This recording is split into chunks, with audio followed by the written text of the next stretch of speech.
여러분, 지금 우리가 당연하게 누리고 있는 이 디지털 환경이 옆 나라 일본에게는 꿈의 기술이자 넘을 수 없는 벽이라는 사실 알고 계셨나요? 최근 스위스 국제경영대학원 IMD가 발표한 세계 디지털 경쟁력 순위가 발표되자 일본 열도가 그야말로 발칵 뒤집혔습니다. 대한민국은 세계 6위라는 역대급 성적을 기록하며 최상위권을 유지한 반면 과거 전자강국을 자처하던 일본은 하위권으로 곤두박질 쳤기 때문입니다. 일본 언론들은 연일 한국에 크게 뒤처졌다며 비명을 지르고 있는데요. 해외 커뮤니티를 통해 확인된 일본 네티즌들의 처절한 자조와 한국을 향한 경외심, 섞인 반응들 지금 바로 확인해 보겠습니다. 먼저 객관적인 지표를 보겠습니다. 한국은 기업의 민첩성, 미래 준비도, 인프라 등 전 부문에서 세계 최고 수준을 입증했습니다. 특히 미래 준비도 부문은 세계 1위 수준으로 평가받고 있죠. 반면 일본은 어떤가요?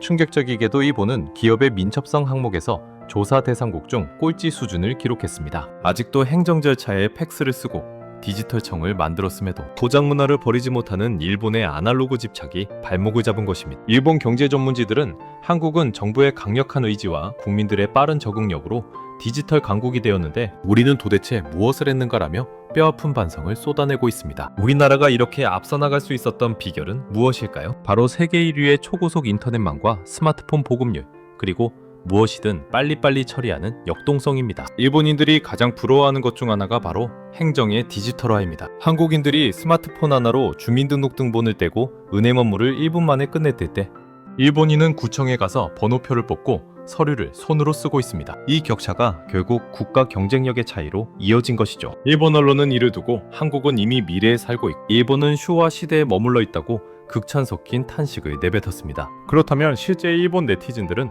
이 기사를 보고 어떤 반응을 보였을까요? 해외 네티즌 반응을 보았습니다. 솔직히 이제 한국과 비교하는 것 자체가 실례 아니야.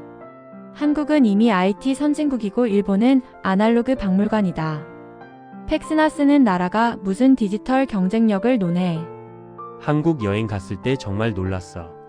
현금이 없어도 어디서든 결제가 되고 지하철 안에서도 기가 막히게 데이터가 터지더라. 일본은 지하철에서 인터넷 끊기는 게 예사인데 말이야. 패배를 인정할 수밖에 없다. 우리 정치인들은 스마트폰 쓸 줄도 모르는 노인들 뿐이야.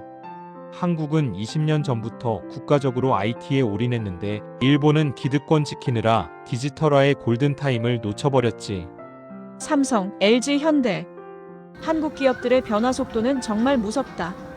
일본 기업들은 회의만 하다가 1년이 지나가는데 한국은 이미 신제품을 내놓고 있어.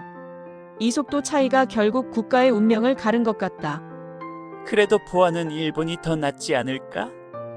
아날로그가 해킹에는 더 안전해. 이에 대한 반박 댓글도 있었습니다. 그건 보안이 좋은 게 아니라 훔쳐갈 데이터가 디지털로 존재하지 않는 거겠지. 일본 네티즌들의 반응 정말 처절하면서도 현실적입니다. 과거 우리가 일본의 전자제품을 부러워하던 시대는 이제 완전히 끝났습니다. 이제는 일본이 우리를 보며 어떻게 저렇게 앞서 나갈 수 있을까를 연구하는 시대가 된 것이죠. 대한민국의 디지털 경쟁력은 우리 모두가 함께 만들어온 성과입니다. 전 세계가 부러워하는 디지털 강국 대한민국, 우리 자부심을 가져도 좋겠죠? 오늘 소식은 여기까지입니다. 여러분의 생각은 어떠신가요? 댓글로 자유롭게 남겨주세요. 구독과 좋아요는 영상 제작에 큰 힘이 됩니다. 시청해주셔서 감사합니다.